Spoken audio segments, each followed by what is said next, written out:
तो रिट की तैयारी करने वाले सभी दोस्तों का आरपीसी ओनली में स्वागत है। दोस्तों आज के इस वीडियो में हम डिस्कस करेंगे कि रिट लेवल 2 का जो सिलेबस है उसमें से कौन कौन से इम्पोर्टेंट टॉपिक है जिनको टारगेट रख के अगर हम तैयारी करेंगे तो जो बचे हुए दिन है 25 से 30 दिन के बीच जो बचे हुए दिन हैं उन दिनों में हम अपने टाइम का बेहतर उपयोग कर पाएंगे और उन टॉपिक को अच्छे से तैयार करके निश्चित रूप से 100 प्लस नंबर जो है आप हासिल कर पाएंगे। तो आइए दोस्तों शुरुआत करते हैं इस वीडियो की।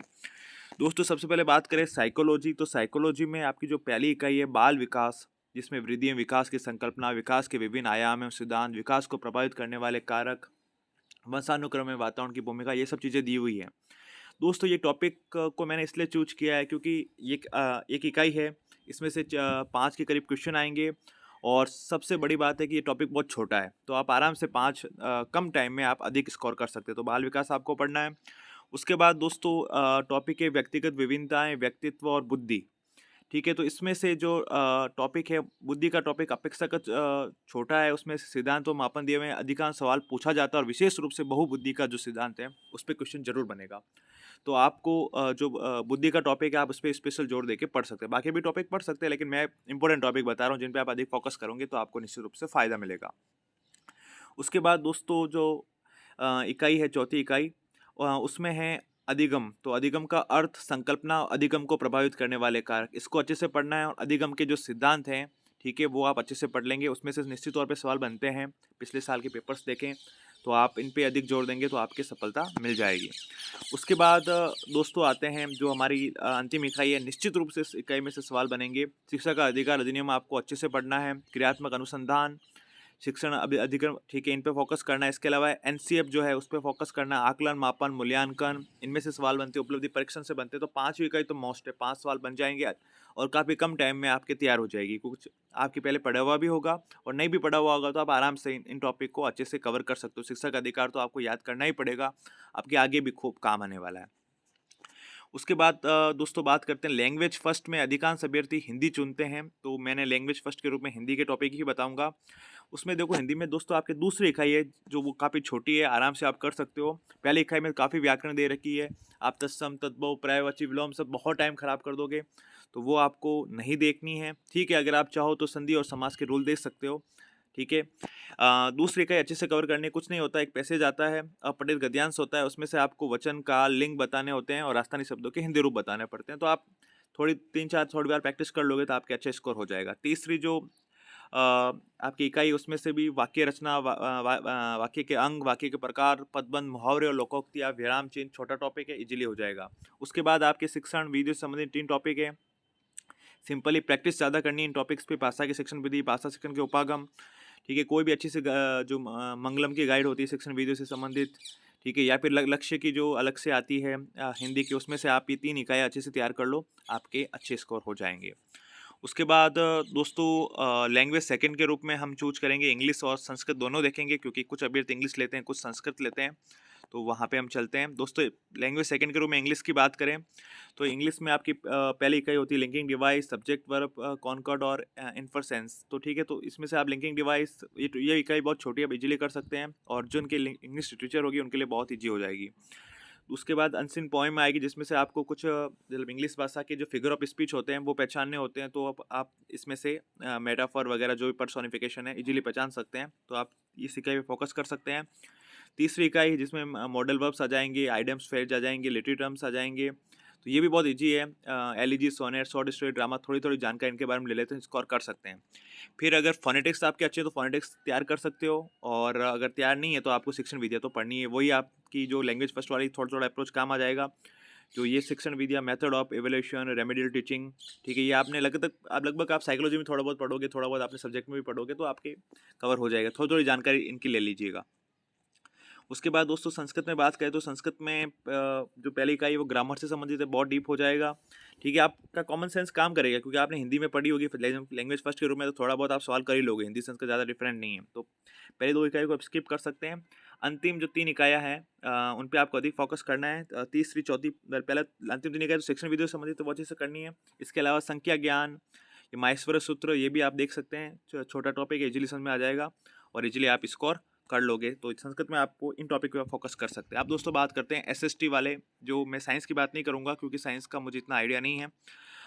एसएसटी की बात करूँगा। एसएसटी में कौन कौन से टॉपिक जो हैं वो हम देख सकते हैं। तो दोस्तों एसएसटी में जो पहली का ये भारतीय सभ्यता, संस्कृति एवं समाज, उसमें दोस्तों सिंधु घाटी सभ्यता, वैदिक संस्कृति, जैन व बौद्ध धर्म, महाजनपद काल। दोस्तों इसके लिए आपको पढ़ना क्या है, आपको कुछ नहीं करना दोस्तों। एनसीईआरटी की कक्षा 12 की किताब आती है। एनसीईआर ध्यान से सुनिएगा, एनसीईआरटी कक्षा 12 की किताब आती है। उसके 3 भाग आते हैं। उसमें पहला भाग जो है प्राचीन भाषा से संबंधित होता है, भाग 1, ठीक है, वो लेना है। उसमें से टॉपिक जिन भी पहला पार्ट ही हड़प्पा सभ्यता से संबंधित है वो पढ़ना है। फिर वैदिक संस्कृति वाला थोड़ा देखना है, जैन व बौद्ध धर्म को स्पेशली देखना है और महाजनपद काल को देखना है। आपके सवाल इसी किताब से आएंगे, मैं निश्चित तौर पर कह रहा हूँ। एनसीईआरटी की जो कक्षा 12 की किताब है, तो इनमें से टॉपिक को पढ़ना है। स्कोरिंग टॉपिक है, सवाल बनेंगे, आप अच्छे खासे सवाल कर लोगे। उसके बाद दूसरी जो है मौर्य गुप्त साम्राज्य का एवं गुप्तोत्तर काल, वो छोड़ देना आपको, उसको ज़्यादा नहीं पढ़ना है, ठीक है। अगर चाहो तो अशोक का जो धम है वो थोड़ा सा देख सकते हो, समुद्रगुप्त के बारे में थोड़ा सा देख सकते हो। उसके बाद मध्यकाल में आधुनिक काल में आपको जो टॉपिक पढ़ने हैं, फोकस रखना है भक्ति और सूफी आंदोलन। अगेन एनसीईआरटी की कक्षा 12 की जो दूसरी किताब आती है मध्यकालीन भारत, उसमें से पढ़ना है भक्ति और सूफी आंदोलन। 1857 का जो विद्रोह है वो एनसीईआरटी में से भी पढ़ना है और लुसेंट में से भी पढ़ना है। लुसेंट की जो जेके की पतली सी किताब है उसमें से पढ़ना है। उसके बाद पुनर्जागरण एवं सामाजिक सुधार एनसीईआरटी से भी पढ़ना है और लुसेंट से भी पढ़ना है। भारतीय राष्ट्रीय आंदोलन एनसीईआरटी से भी पढ़ना है और लुसेंट से भी पढ़ना है। इन टॉपिक पर फोकस रखना है। उसके बाद आपके आते हैं भारतीय संविधान एवं लोकतंत्र, सरकार गठन एवं कार्य, ठीक है। ये जो टॉपिक है, ये टॉपिक आप जो भी रीड के लिए आपने गाइड ले रखी है उसमें से पढ़ने हैं आपको। भारतीय संविधान का निर्माण, विशेषताएं, उद्देशिका, मूल अधिकार, मूल कर्तव्य, सामाजिक न्याय, बाल अधिकार, बाल संरक्षण, लोकतंत्र में निर्वाचन, मतदान जागरूकता, जो भी टॉपिक दे रखे हैं लक्ष्य की जो गाइड है उसमें से अच्छे से पढ़ना है। पॉलिटिकल साइंस जी होती है, संविधान कोई ज़्यादा टिपिकल टॉपिक नहीं है, आप अच्छे से पढ़ोगे कर लोगे। उसके बाद दोस्तों पृथ्वी में हमारा पर्यावरण है, तो उसमें सौरमंडल, अक्षांश, देशांतर, पृथ्वी की गतियाँ, वायुदाब एवं पवनें, चक्रवात, प्रतिचक्रवात, ठीक है। ये जो टॉपिक दे रखे हैं, अगर आप चाहो तो आपके पास जो गाइड है उससे पढ़ सकते हो, नहीं तो आप एनसीईआरटी 6-7 में भी ये चीज़ें मिल जाएगी। 6-7 और जो 11-12 की किताबें चलती है उन चीज़ों में से आपको मिल जाएगा, नहीं तो आप गाइड से पढ़ लो, डेट्स ओके। आपको अलग से एनसीईआरटी लेने को कंपल्सरी नहीं है। उसके बाद दोस्तों भारत का भूगोल एवं जो संसाधन है उसके लिए जो टॉपिक ये दे रखे हैं उसमें कुछ टॉपिक बताऊंगा मैं, वो आपको एनसीईआरटी कक्षा 11 की 2 किताबें चलती है, जिसमें से एक तो भौतिक भूगोल से संबंधित होती है, वो नहीं देखनी है। एक भारत का भूगोल से संबंधित होती है कक्षा 11 की एनसीईआरटी की। तो उसमें से आपको भू आकृति, भू प्रदेश, जलवायु, ये टॉपिक पढ़ सकते हो। इसके अलावा दोस्तों आप जनसंख्या जो है वो जो आपके पास रिट की गाइड होगी लक्ष्य की, उसमें से आप देख सकते, जनसंख्या में जरूर सवाल देखने हैं। राजस्थान के भूगोल में आते हैं दोस्तों, आपको एक ही किताब, एक ही गाइड लेनी है। दक्ष या अब आजकल संजीव प्रकाशन के नाम से मनोहर सिंह कोटड़ा, नाम ध्यान से सुनिएगा, मनोहर सिंह कोटड़ा, ये एक दक्ष या संजीव प्रकाशन के नाम से राजस्थान एटलस आती है, राजस्थान एटलस आती है मनोहर सिंह कोटड़ा की, वो लेनी है। उसमें से टॉपिक आपको जो है कुछ खास टॉपिक पे ज़्यादा फोकस करना, बाकी आप ज़्यादा पढ़ सकते हो, कोई मना नहीं है। जनसंख्या देखना है अच्छे से। उसके अलावा भौतिक प्रदेश, जलवायु, अपवा प्रणाली, झीलें जरूर देखनी है, खनिज ऊर्जा संसाधन देखने हैं, तो ये आप नहरें, नदी घाटी योजनाएं देखनी है तो आप कर सकते हो। उसके बाद दोस्तों राजस्थान का इतिहास, उसके लिए दोस्तों आपको क्या करना है, राजस्थान का इतिहास के लिए और राजस्थान की कला व संस्कृति, ये 2 इकाइयाँ हैं, उसके लिए कक्षा 10 की और कक्षा 9 की किताबें चलती है राजस्थान के लिए। कक्षा 9 में राजस्थान का स्वतंत्रता आंदोलन एवं एकीकरण, और कक्षा 10 में चलती है राजस्थान का इतिहास एवं संस्कृति। वो 2 किताबें 19 में से पढ़ना है, बाकी कहीं से नहीं पढ़ना है। एक टॉपिक राजस्थान के इतिहास में से पढ़ना है, प्राचीन सभ्यता एवं जनपद, ये जरूर पढ़ना है। पहला ही टॉपिक है, छोटा टॉपिक है, हो जाएगा, कालीबंगा वगैरह आएंगे। राजस्थान के प्रमुख राजवंशों का इतिहास नहीं पढ़ना है, बहुत ज़्यादा होगा, हो नहीं पाएगा। 18 सितंबर की क्रांति जरूर पढ़नी है, राजस्थान का योगदान हो जाएगा। राजस्थान में प्रजामंडल आंदोलन जरूर पढ़ना है, जनजातीय और किसान आंदोलन पढ़ने हैं, राजस्थान का एकीकरण पढ़ना है और राजस्थान के प्रमुख व्यक्तित्व, ये सारे के सारे टॉपिक उस किताब में दे रखे हैं, उसी में से पढ़ने राजस्थान के प्रमुख व्यक्तित्व, और किसी गाइड के चक्कर में नहीं पढ़ना है, क्योंकि सवाल इसी में से बनेंगे, लिख के ले लीजिए आप। उसके बाद दोस्तों राजस्थान की कला व संस्कृति है, तो इसके कुछ टॉपिक बता रहा हूँ, ज़्यादा भी पढ़ सकते हैं लेकिन ये टॉपिक तो पढ़ने ही पढ़ने अच्छे स्कोर के लिए।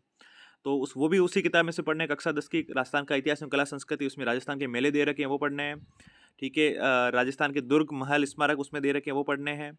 उसके अलावा राजस्थान की हस्तकला आप और जो वहाँ दे रखी है चित्रकला वाला टॉपिक में हस्तकला मिल जाएगी, वो देखेंगे। राजस्थान की वेशभूषा, आभूषण और राजस्थान, ठीक है, ये दे रखी है, तो ये आप टॉपिक पढ़ लीजिए, डेट्स इनफ। इनमें से आपके दो तीन सवाल आ जाएंगे। उसके बाद जो आपके शिक्षा शास्त्रीय मुद्दे फर्स्ट, शिक्षा शास्त्रीय मुद्दे सेकंड, आप अगेन वापस पढ़ने हैं, ठीक है। सिर्फ 1-2-3 रीडिंग लगा देंगे, आपके सवाल सॉल्व हो जाएंगे एग्जाम में। बाकी एग्जाम में अधिक सब सवाल सॉल्व करने के पास छूट है, कोई नेगेटिव मार्किंग है नहीं, तो आप कॉमन सेंस के आधार पर सारे सवाल करेंगे तो आपके 100+ स्कोर हो जाएगा, ऐसा मुझे पूर्ण विश्वास है। होपफुली वीडियो आपके लिए उपयोगी सिद्ध होगा। इस वीडियो को देखने के लिए, सुनने के लिए आप सभी दोस्तों का बहुत बहुत आभार, बहुत बहुत धन्यवाद।